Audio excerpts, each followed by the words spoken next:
What if the person destined to save a billionaire's life was only 4 years old? On a quiet weekend inside one of Abuja's most luxurious office towers, a playful little girl heard a strange sound coming from an elevator. No one else noticed. No one else listened. But she did. And what she did next would not only prevent a tragic accident, it would change her life and her mother's life forever. From danger to destiny. From a cleaner's daughter to the savior of a powerful CEO. And from a single warning to a love story no one saw coming. This is a heartwarming Nigerian story filled with suspense, romance, modern luxury, and a child's pure courage. If you love inspiring stories about unexpected heroes, second chances, and beautiful African settings, make sure you like and subscribe so you never miss the next powerful story. Because sometimes the smallest voice carries the biggest miracle. Saturday mornings at Johnson Global Holdings were usually silent. The magnificent glass building stood proudly in Abuja's business district, its reflective walls catching the early sunlight. Inside, the lobby looked like something from a luxury design magazine. Polished cream marble floors, gold-accented pillars, tall indoor plants in matte black pots, and a massive abstract African painting stretching across the main wall. The scent of lemon disinfectant floated lightly through the air. Only a few people worked weekends: cleaners, security, and sometimes the billionaire himself. Bissy adjusted her cleaning gloves and pushed her cart slowly across the lobby floor. Even in her simple Navy cleaner's uniform, she carried herself with quiet dignity. Her slim frame moved gracefully as she mopped. Behind her skipped 4-year-old Sonia.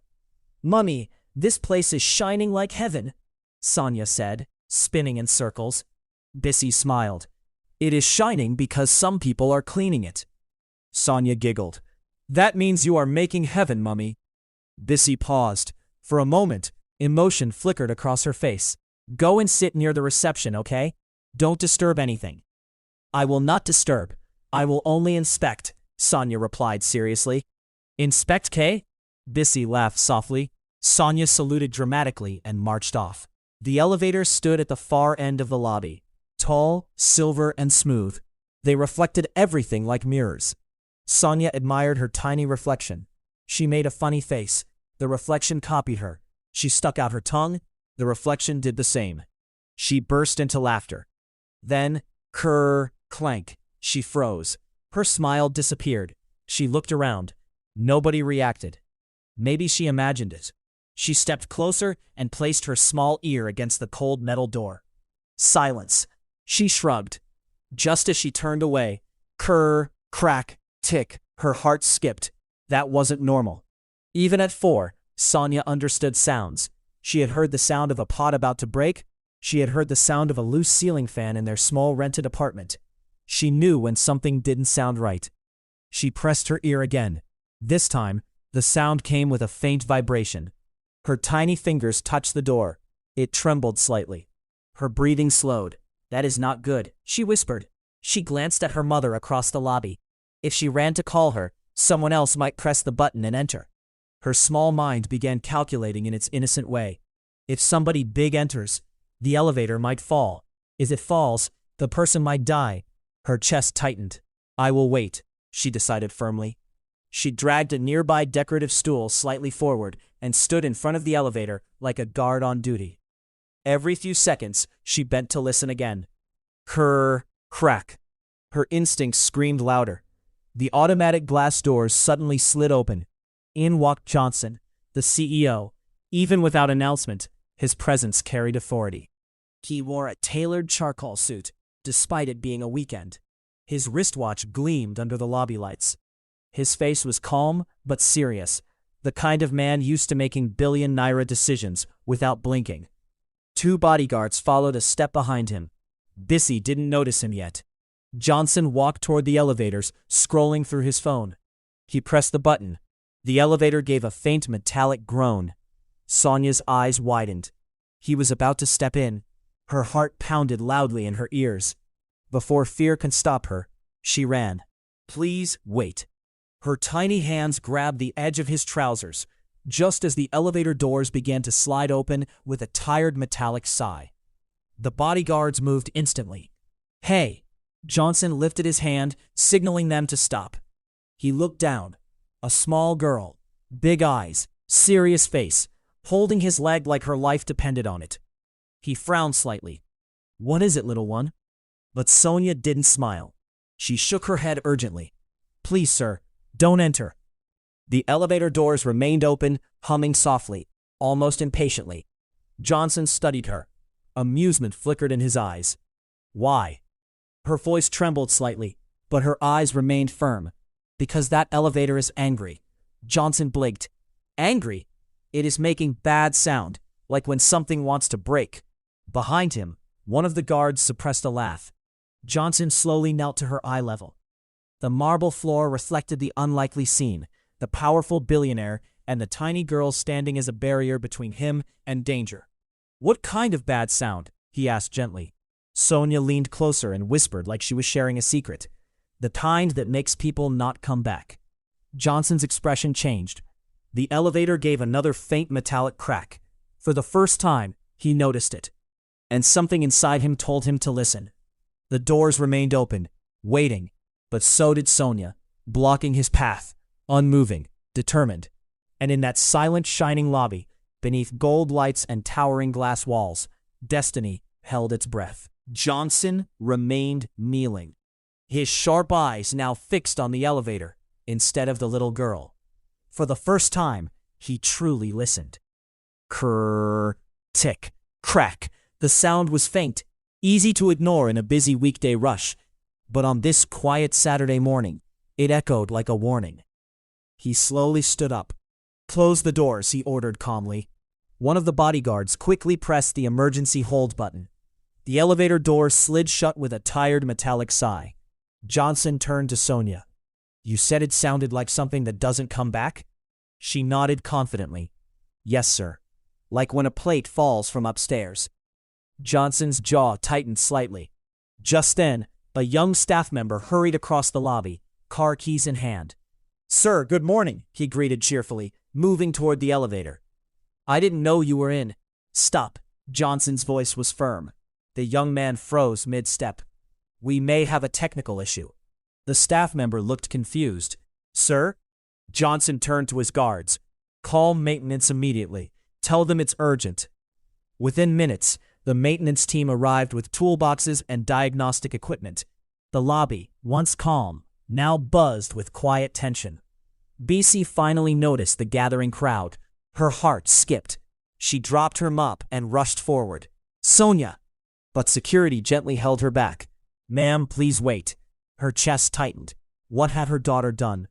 Across the lobby, engineers opened the control panel of the elevator. They ran checks. One of them requested access to the shaft. They disappeared into the service corridor. 5 long minutes passed. Sonia stood calmly beside Johnson, holding his hand like she had known him forever. "Are you scared?" she asked him suddenly.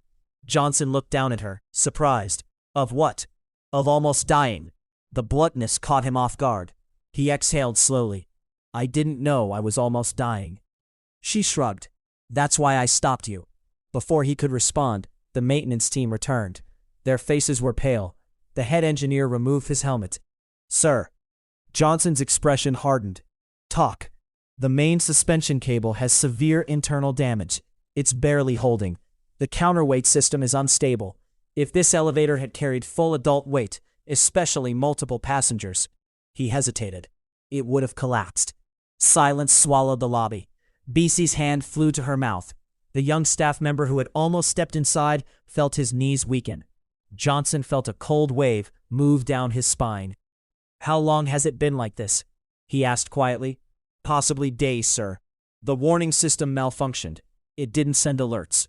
Johnson slowly turned to look at Sonia, the 4-year-old who had heard what trained systems failed to detect. "You're telling me," he said carefully, "that if I entered—" "Yes, sir," the engineer replied. "It would have fallen within seconds." The weight of that reality settled over everyone, this time with deep sincerity. "You saved my life." Sonia tilted her head. "Okay." He almost laughed at her simplicity. "No, Not okay. You saved my life. She smiled proudly. You're welcome. The crowd chuckled nervously. At that moment, BC finally pushed through. Sonia, she cried, kneeling beside her daughter. Are you okay? I'm fine, Mommy, Sonia replied. I just stopped Uncle from dying. BC blinked. Stopped who from? She looked up, and her eyes met Johnson's. Recognition hit her like electricity. The CEO. Her boss's boss. The owner of the entire complex. She immediately lowered her gaze. Sir, I'm so sorry if she disturbed you. She's just a child. Disturbed me, Johnson interrupted gently. He stood up and extended his hand to help BC rise. Madam, your daughter prevented a tragedy. BC's eyes widened in disbelief. She what? The engineer stepped forward. Ma, if she hadn't stopped him, the elevator would have collapsed. BC looked at Sonia, then at the elevator, then back at Sonia. Tears gathered in her eyes. Sonia simply smiled. I told you it sounded bad. Johnson observed the scene quietly. The protective mother, the brave child, the simplicity, the purity. Something stirred in him, something far beyond gratitude. He turned to his staff. Shut down all elevator systems immediately. Full inspection. Replace every questionable part. I want reports by Monday. Yes, sir. Then he faced BC again. May I speak with you? BC swallowed nervously. Sir?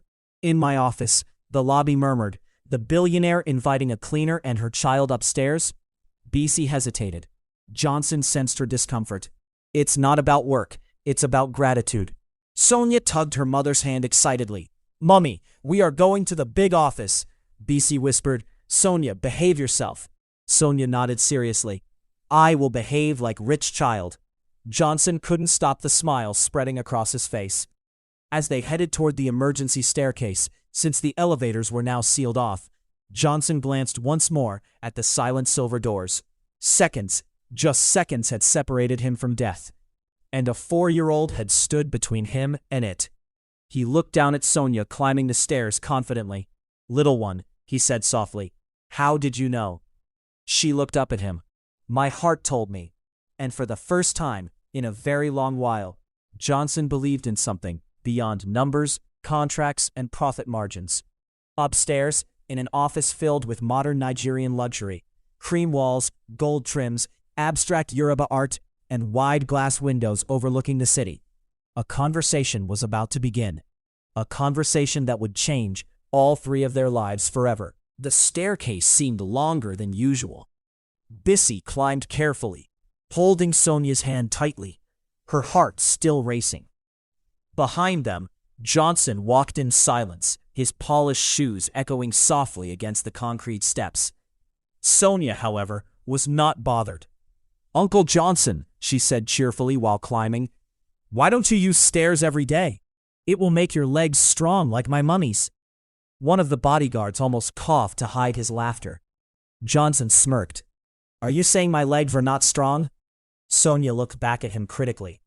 They are strong, but they look like office legs. BC gasped softly. Sonia! Johnson chuckled under his breath. And what are office legs? Legs that sit down too much. For the first time that morning, tension completely melted from the air.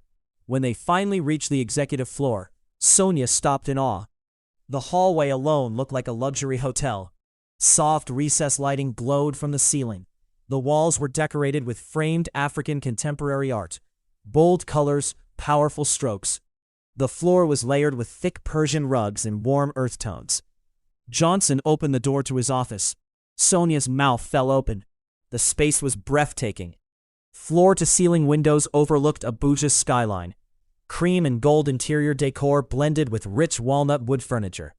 A large glass desk stood at the center, minimalist yet powerful.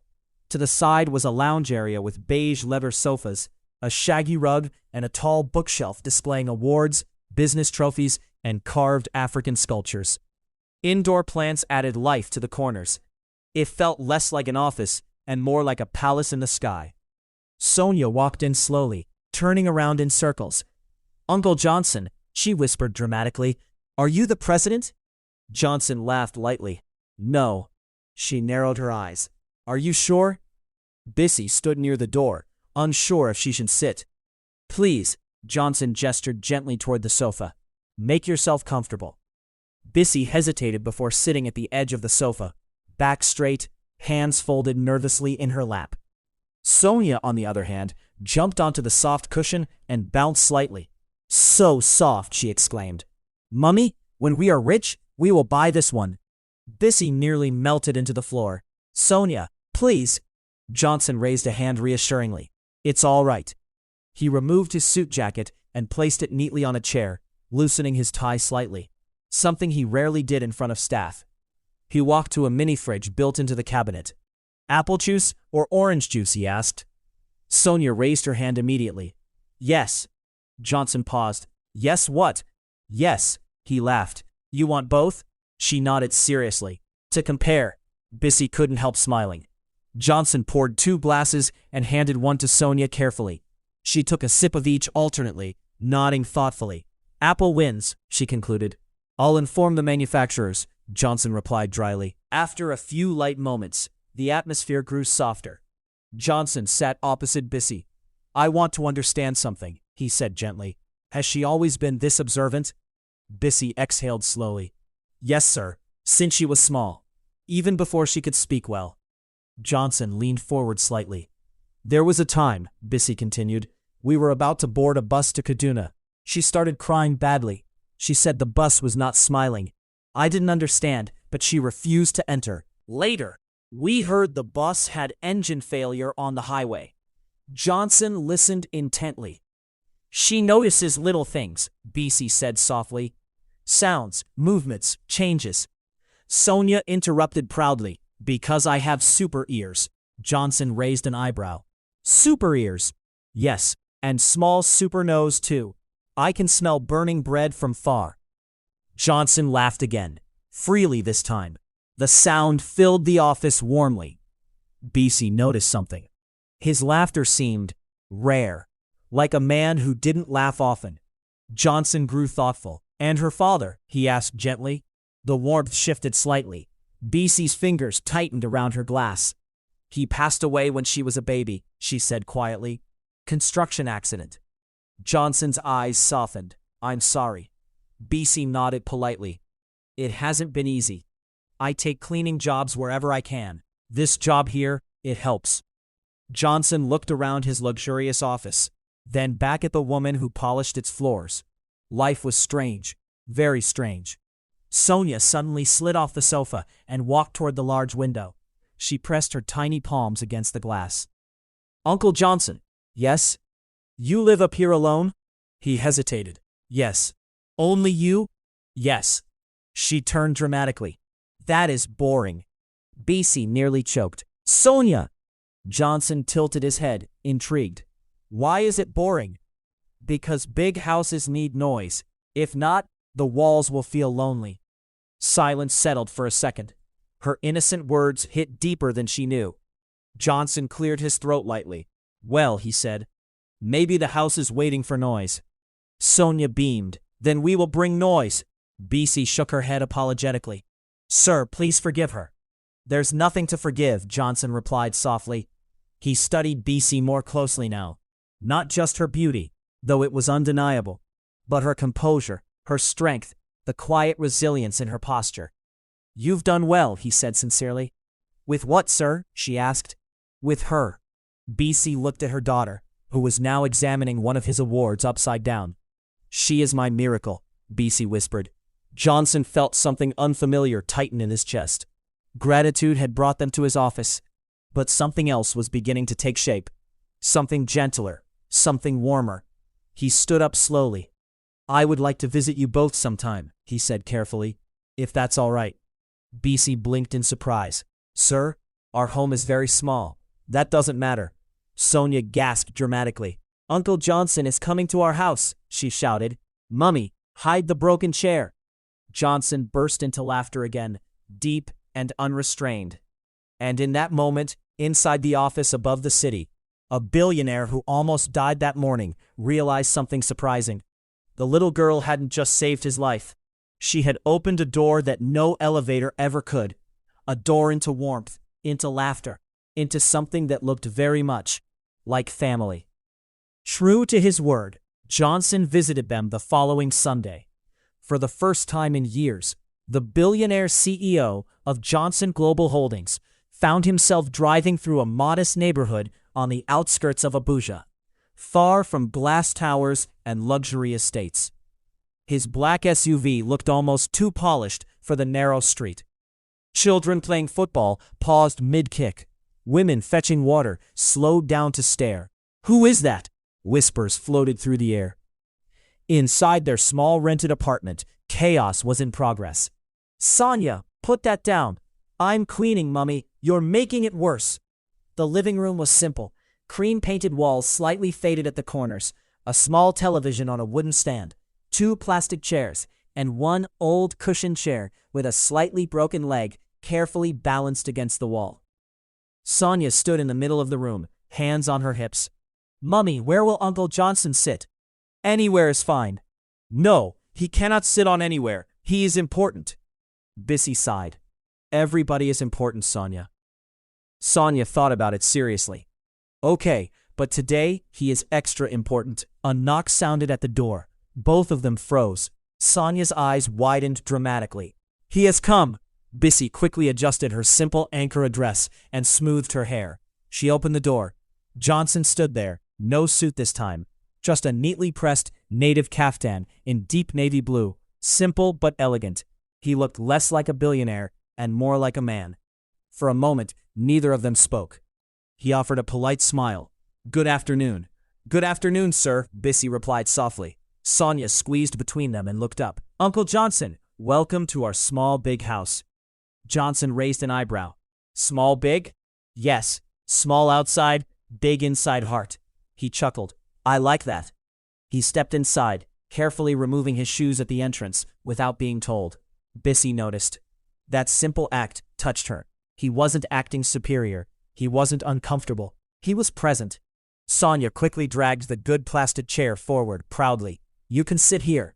Johnson glanced at the broken chair leaning against the wall. "And that one?" he asked playfully. Sonia gasped. "No, that one is decoration." Bissy couldn't hold her laughter.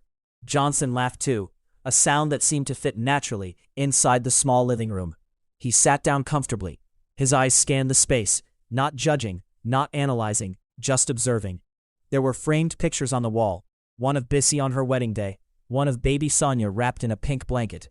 Johnson stood up and walked closer to the wedding photo. "That was him?" he asked gently. "Yes," Bissy replied. "You look very happy." "I was." The honesty in her voice lingered in the air. Sonia suddenly climbed onto Johnson's lap without permission. Bissy nearly fainted. "Sonia!" But Johnson simply adjusted her comfortably. "It's all right." Sonia studied his face carefully. "Different. How?" "Less like office legs." Johnson laughed again. "So I still have office legs?" "Small." They all burst into laughter. Later, Bissy brought out a tray with jollof rice and fried plantain. "It's not much," she said shyly. Johnson took a spoonful. He paused. "This is very much." He took another bite. "This is better than most 5-star hotels." Sonia nodded proudly. "My mummy cooks with love. That is the secret ingredient." Johnson looked at Bissy. "Then I taste the love." Her cheeks warmed instantly. As the afternoon stretched into evening, conversation flowed easily. They talked about Sonia's school, about Johnson's childhood, growing up in Ibadan with strict parents and big dreams. "You were once small like me?" Sonia asked suspiciously. "Yes." "And you cried?" "Of course." She shook her head in disbelief. "I cannot imagine." Johnson leaned back comfortably, something he rarely did anywhere outside his mansion. For years, his house had been silent. Too silent. No scattered toys. No random questions.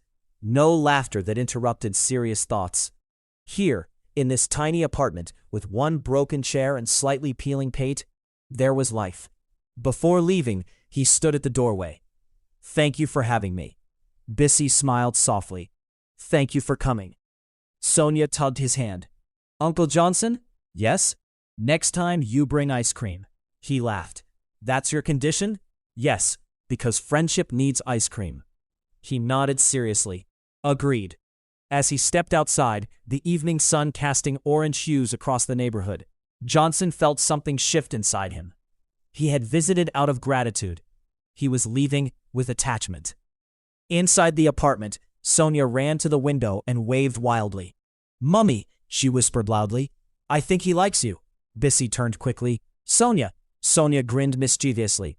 "Because when you talk, he looks at you like jollof rice." Bissy covered her face in embarrassment, but she couldn't stop smiling. Outside, Johnson entered his SUV. But before the driver started the engine, he looked back at the small house. For the first time in years, he didn't feel alone. And he knew one thing for sure. This was no longer just gratitude. Something deeper had begun. Weeks passed, and what began as a simple act of bravery by 4-year-old Sonia evolved into a rhythm of connection, laughter, and affection between the little family and Johnson. Every weekend, Johnson visited their modest home.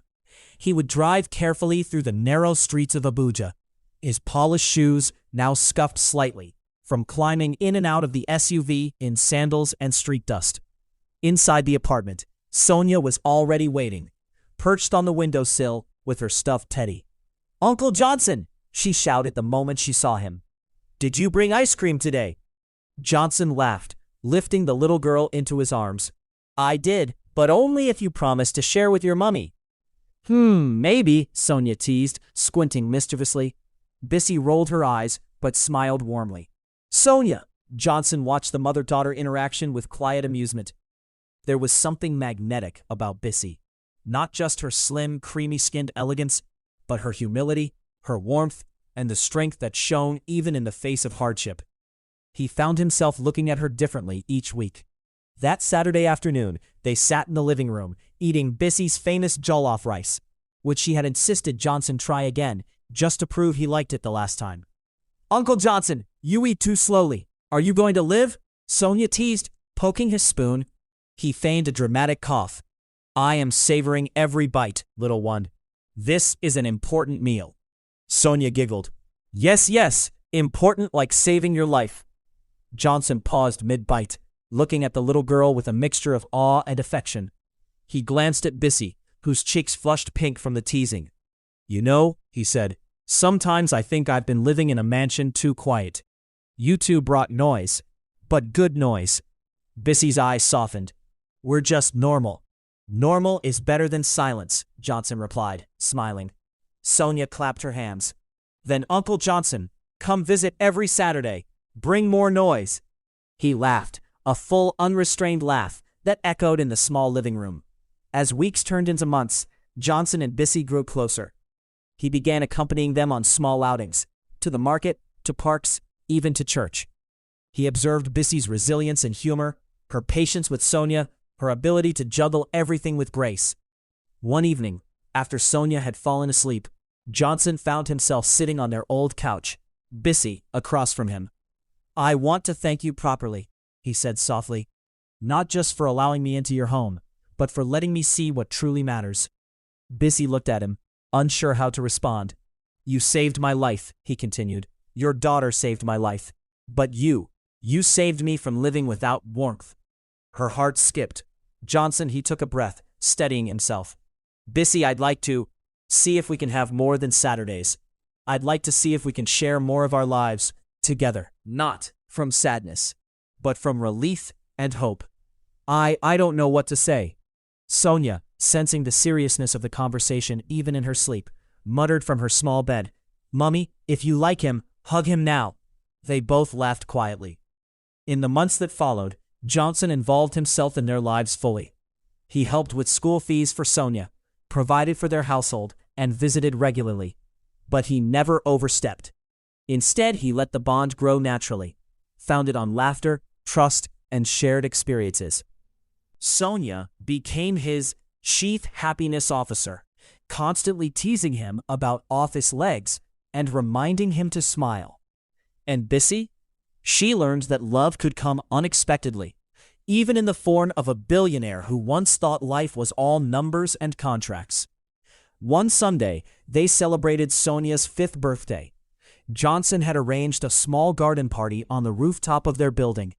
The city skyline glittered behind them, Balloons in pink and gold swayed in the gentle breeze. A chocolate cake stood proudly on a table, candles ready to be lit. Sonia turned to Johnson, beaming. "Uncle Johnson, you are invited to every birthday from now." "I wouldn't miss it for the world," he replied, ruffling her hair. Bissy stood nearby, smiling softly. "He truly is part of our lives now," she whispered to herself. Johnson caught her gaze and nodded. "And I don't plan on leaving it anytime soon." That night, as the city lights shimmered below them, Sonia fell asleep in her mother's arms, tired from laughter and cake. Johnson stood next to them, watching the two most important people in his life. He realized, with a sense of wonder and gratitude, that a 4-year-old girl had not only saved his life from a collapsing elevator, she had saved his heart from a lonely existence. And in the quiet glow of the rooftop lights, surrounded by balloons and city sounds, the billionaire, the cleaner, and her miraculous little girl discovered something simple. Love, laughter, and family could come in the most unexpected forms. The moral: courage can come in the smallest packages. Love can come in the most unexpected ways. And sometimes, the person who saves your life is also the one who changes it forever. A 4-year-old girl's sharp instincts saved a billionaire from a collapsing elevator. Her bravery has changed lives, but the story is far from over. What will happen when Johnson brings Sonia and her mother into his world of luxury and power? Will their bond grow stronger? Or will the challenges of wealth, secrets, and unexpected surprises test their courage and love? From laughter-filled living rooms to grand mansions, from heartfelt jollof rice to whispered confessions. The next part of the story promises romance, humor, and moments that will make your heart skip a beat. Don't miss it. Hit that like button and subscribe for the next part of this inspiring Nigerian story, where a little girl's courage could change everything. Your favorite heroes are just getting started, and you'll want to see every unforgettable moment.